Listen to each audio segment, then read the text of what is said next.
सात ऐसे field area allowance हैं और बाकी अलाउंस हैं और लेटर भी हैं जो कि बराबर होते हैं वो अलाउंस, और उसके बाद एमएसपी भी उसी अलाउंस के अंतर्गत आता है।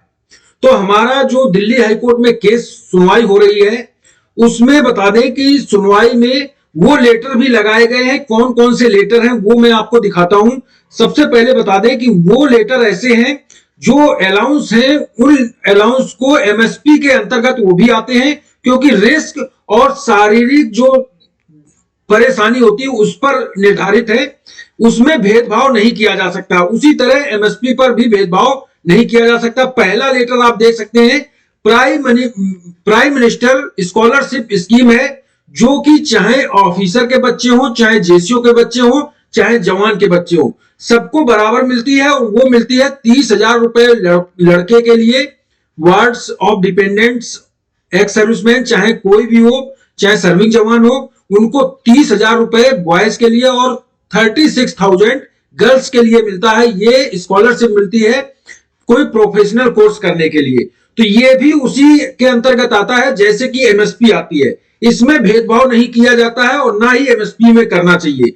एक ये लेटर है। दूसरा एक लेटर मैं दिखा देता हूं, एक है एफएमए, फिक्स्ड मेडिकल अलाउंस। उसमें भी भेदभाव नहीं किया जाता है, क्योंकि ये शरीर से संबंधित है। मेडिकल का अलाउंस जो दिया जाता है, इसमें ये नहीं देखा जाता है कि ये ऑफिसर है, ये जेसीओ है, ये जवान है, या ये गरीब है, ये अमीर है। इन चीजों में भेदभाव नहीं किया जाता। अब फिक्स्ड मेडिकल अलाउंस भी सबको बराबर दिया जाता है, चाहे जेसीओ हो चाहे ओआर हो। इसमें सिर्फ एक्स सर्विसमैन कहा जाता है, ना कि अफसर, जेसीओ, ओआर, सब बराबर होते हैं। तो फिक्स्ड मेडिकल अलाउंस भी बराबर होता है और उसी कैटेगरी में एमएसपी आती है, क्योंकि एमएसपी रिस्क के हिसाब से दी जाती है। एक और चीज मैं दिखा देता हूं आपको। एक कई चीजें और भी हैं जो कि बराबर होना चाहिए। जैसे हमें कोई मेडल मिलते हैं तो मेडल की जो धनराशि दी जाती है, एक मुश्त धनराशि दी जाती है, उसमें यह भेदभाव नहीं किया जाता है कि ये अफसर है, ये जेसीओ है, ये जवान है। मेडल की धनराशि सभी को बराबर दी जाती है। जैसे कोई भी मेडल आप जीतो, वो सबके लिए जो मेडल की राशि निर्धारित है वो बराबर होती है। सैलरी व पेंशन में भी इजाफा किया जाता है। अगर आप परमवीर चक्र या सेना मेडल जीते हैं तो आपकी सैलरी में कुछ इजाफा किया जाता है, पेंशन में इजाफा किया जाता है, वो बराबर होता है। इसमें यह नहीं देखा जाता कि ये जेसीओ है, ये जवान है, ये अधिकारी है, उसमें कोई भेदभाव नहीं किया जाता है।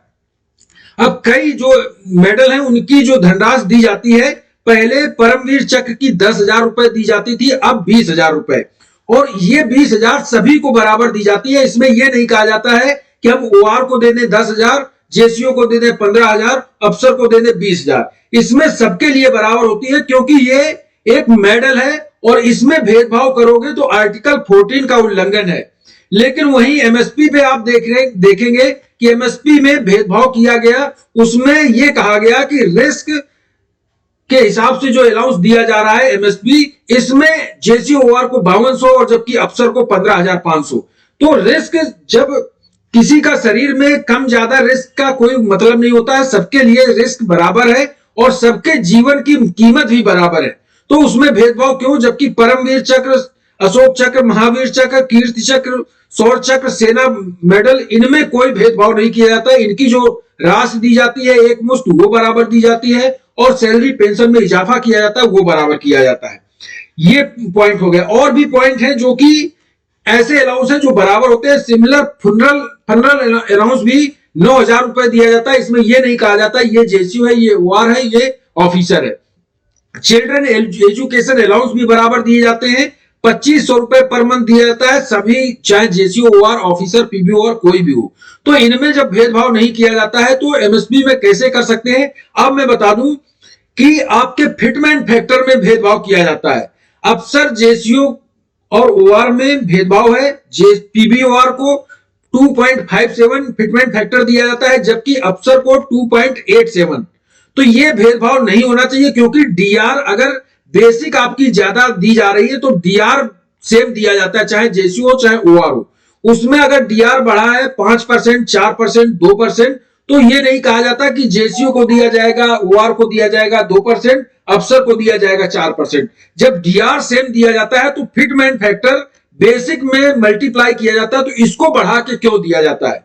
तो ये भी एक विसंगति है। फिटमैन फैक्टर का जो मुद्दा उठाया जा रहा है वो भी बिल्कुल सही है, और डीआर भी किसी से भेदभाव नहीं किया जाता है डीआर देने में, तो एमएसपी देने में भेदभाव नहीं किया जाना चाहिए। इतने ये सारे पॉइंट ऐसे हैं जो कि एमएसपी केस को और मजबूत करते हैं, क्योंकि आप आर्टिकल 14 का उल्लंघन नहीं कर सकते हैं। रिजर्विस्ट ऑफ इंडियन एयरफोर्स, जो भी रिजर्विस्ट है उसमें भेदभाव नहीं किया जाता है, उनको भी बराबर हिस्सा दिया जाता है, चाहे जेसीओ हो चाहे ओआर हो। लेकिन फील्ड एरिया अलाउंस और एमएसपी, इसमें भेदभाव होता है जो कि आर्टिकल 14 का उल्लंघन करता है, क्योंकि फील्ड एरिया अलाउंस में भी आपने देखा होगा जेसीओ ओआर को एक अलाउंस है, अफसर को अलग अलाउंस है। एमएसपी में भी ऐसा हुआ है, लेकिन फील्ड एरिया और एमएसपी में एक बड़ा अंतर क्या है, फील्ड एरिया अलाउंस जो अफसर और जेसीओ ओआर में अंतर है वो लगभग 1.5 गुने का अंतर है, लेकिन एमएसपी में अफसर और पीबीओआर में लगभग 3 गुने का अंतर है। तो सबसे हम फील्ड अलाउंस के बारे में भी बात उठाते हैं, लेकिन फील्ड अलाउंस चलो अधिकारियों को ज्यादा दे दिया गया, वो भी 1.5 गुना, लेकिन जब एमएसपी दी गई तो इसमें 3 गुने का अंतर कर दिया गया। यही सबसे बड़ा वीक पॉइंट है अधिकारियों के वकीलों के लिए, क्योंकि आप फील्ड अलाउंस 1.5 गुना देते हो, जहां पर जेएंडके में अगर पोस्टिंग है, आरआर में पोस्टिंग है, जहां पर अफसरों को 15,000 अलाउंस मिल रहा है, वहीं ओआर को 10,000 मिल रहा है। वहीं एमएसपी के केस में क्या हुआ है, 5200 जेसीओ ओआर को मिल रहा है, वहीं अफसर को 15,500 मिल रहा है। तो ये सबसे बड़ी वीक पॉइंट है। इसी वजह से एमएसपी का केस दिल्ली हाई कोर्ट में सुनवाई हो रही है, और उसमें पूरी उम्मीद है कि हम जीतेंगे। केवल एमएसपी का केस ही नहीं, और भी कई सारे पॉइंट हैं जो कि हमारे लिए उनका भी पूरा होना जरूरी है। सबसे पहले तो आपको बता दें, अगर दिल्ली हाईकोर्ट में जो आज सुनवाई हो रही है, अगर उसमें हम केस जीत जाते हैं तो क्या बड़ा अपडेट होगा, क्या आपको फायदा होगा। सैनिकों के साथ लगातार धोखा और भेदभाव होते आए हैं, उनके साथ दोयम दर्जे के नागरिक जैसा व्यवहार किया गया है। यहां तक जहां फाइनेंशियल बात आती है वहां पर भी उन्हें उनका हक नहीं मिला। इन 13 मांगों में 13 मांगे ऐसी हैं जो कि जेसीओ जवानों को मिलनी चाहिए। समान मिलिट्री सर्विस पे भी एक है, उसमें जवानों को अच्छा खासा लाभ हो जाता अगर हमारी मिलिट्री सर्विस पे इक्वल हो जाती। अगर हमारी मिलिट्री सर्विस पे इक्वल हो जाएगी तो हमें कितना फायदा होगा। एक टेबल है जो कि टेबल ये इस आधार पर बनाई गई है कि अगर हमारी एमएसपी बराबर हो जाती है तो हमें कितना फायदा होगा, सिपाही से लेके ऑनरी कैप्टन तक।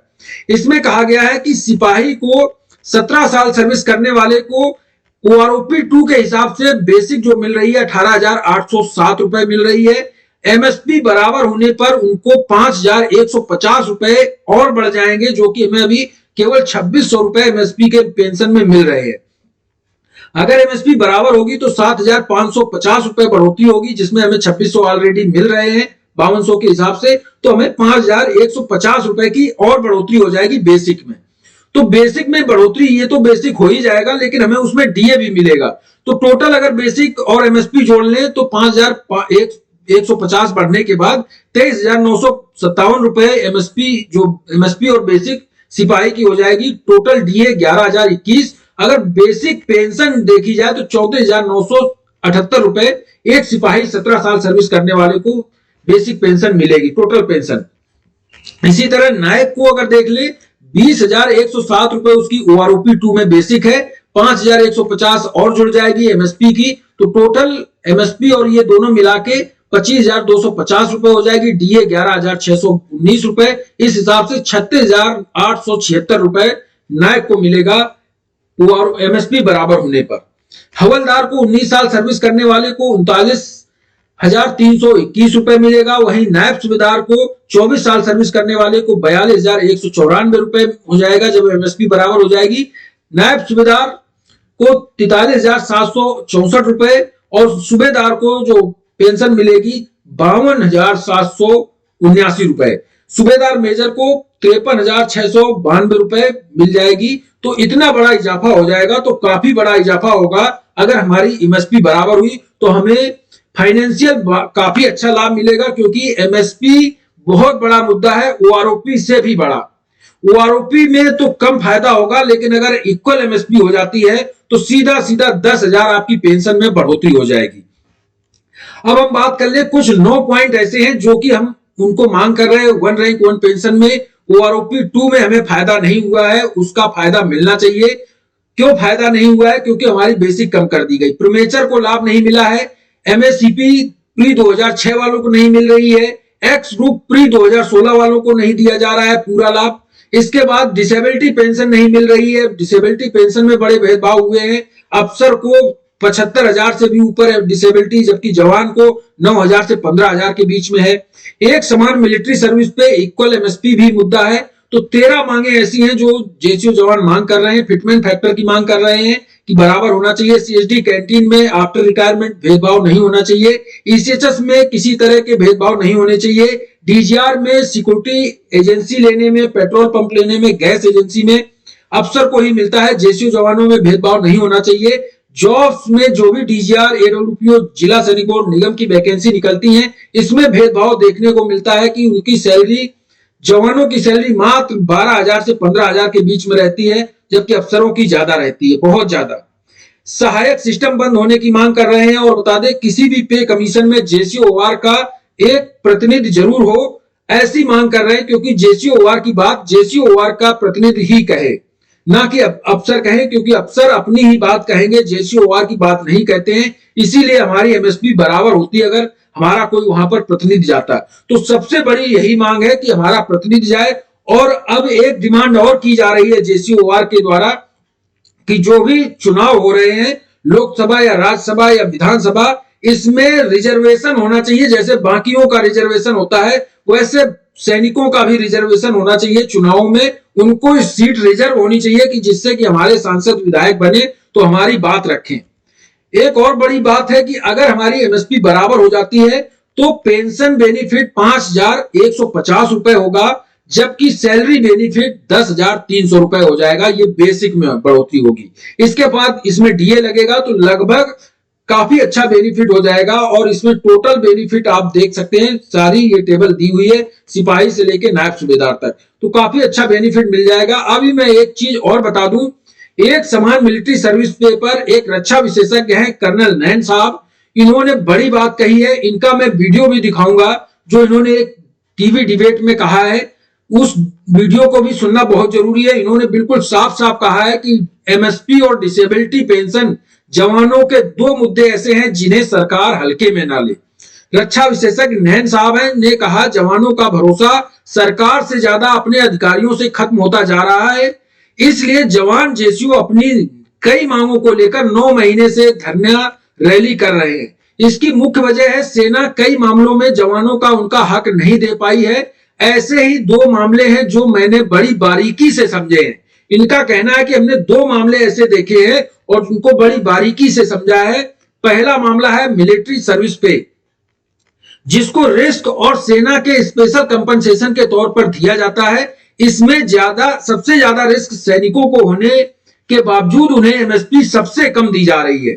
एमएनएस की एमएसपी 10,800 है, वहीं जवानों की एमएसपी 5,200 रुपए है। इन्होंने बिल्कुल बारीकी से कहा है कि हमने इसको देखा है।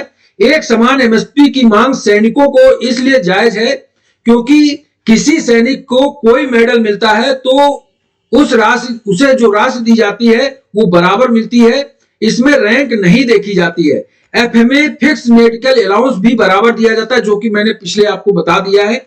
इसमें भी ये भेदभाव नहीं किया जाता है कि सैनिक किस रैंक का है, क्योंकि आर्टिकल 14 कहता है किसी की जान की कीमत कम या ज्यादा इस आधार पर नहीं लगाई जा सकती कि उसका रैंक बड़ा या छोटा है। यह बात भी लागू होती है कि दूसरा जायज मुद्दा है डिसेबिलिटी पेंशन का। सैनिकों को ड्यूटी के दौरान कोई शारीरिक समस्या हो जाती है तो उसे सिविल में इलाज कराने के लिए डिसेबिलिटी पेंशन दी जाती है। इसमें भी ये नहीं कहा जा सकता है कि जवान को सिविल में इलाज सस्ता और अधिकारियों को महंगा मिलेगा। तो इन्होंने 2 मुद्दे एमएसपी और डिसेबिलिटी पेंशन को बारीकी से समझा है और उसमें जो बात इन्होंने कही है बिल्कुल सही कही। यही मांग जेसीयू जवान कर रहे हैं।